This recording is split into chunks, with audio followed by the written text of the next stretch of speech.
নমস্কাৰ সকলোলৈকে আপোনালোকক জনাবলৈ পাই সুখী হৈছোঁ যে অহা ২৬ তাৰিখে হিমালয় ভৱনত হ'বলৈ গৈ আছে আমাৰ নটৰাজ কলা নিকেতনৰ প্ৰথম বাৰ্ষিক অধিৱেশন। গতিকে সকলোকে মই নিমন্ত্ৰণ জনালোঁ আৰু লগতে পল্লৱী গোস্বামী বাইদেৱে মোক এটি কণমানি মইনাসকলক এটি নৃত্য শিকাবলৈ কাৰণে মোক কৈছিলে আৰু মই তেওঁলোকক অলৰেডি শিকাই আছোঁ। এয়া দেখিছে তেওঁলোকে নাচিয়ে আছে।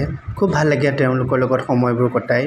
ইমান ধুনীয়াকৈ তেওঁলোকে কষ্ট কৰে, নোৱাৰিলে বাৰে প্ৰতি সোধে এইটো কেনেকৈ আছিলে, এইটো কেনেকৈ আছিলে। আপোনালোক সকলো আহিব, তেওঁলোকৰ নৃত্য উপভোগ কৰিব, কেনেকুৱা লাগে চাই পেলাই জনাব।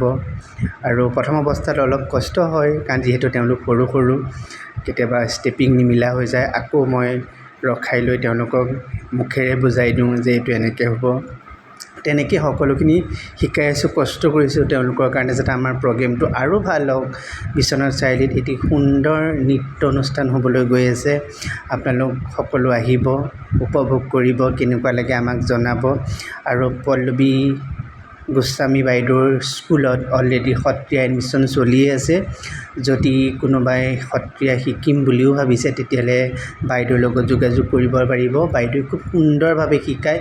বাইদেৱে ল'ৰা ছোৱালীৰ ক্ষেত্ৰত বহুত কষ্ট কৰিব পাৰে। মই যিহেতু দেখিয়ে থাকোঁ সদায় মোৰ ঘৰৰ ওচৰতে। তেওঁ মানে ইমান মৰমীয়াল বাইদেউগৰাকী, ইমান ধুনীয়াকৈ তেওঁ বুজাই ল'ৰা ছোৱালীক, মানে খুব ভাল লাগে। আৰু বাইদেৱে যিকোনো ক্ষেত্ৰত মোক বিচাৰে। মই বাইদেউৰ স্কুলৰ অলৰেডি 2টা গ্ৰুপ ডান্স মই শিকাইছোঁ। সেইদিনাখন মই এটা ভিডিঅ' দিছোঁ আৰু বৰ্তমান আজি এটা দিছোঁ এইটো। গতিকে গানটো কি নাচিব এতিয়া নকওঁ, আপোনালোক সকলো আহিব সেইদিনাখন, আহি চাব, চাই কেনেকুৱা লাগে মোক ক'ব। ঠিক আছে।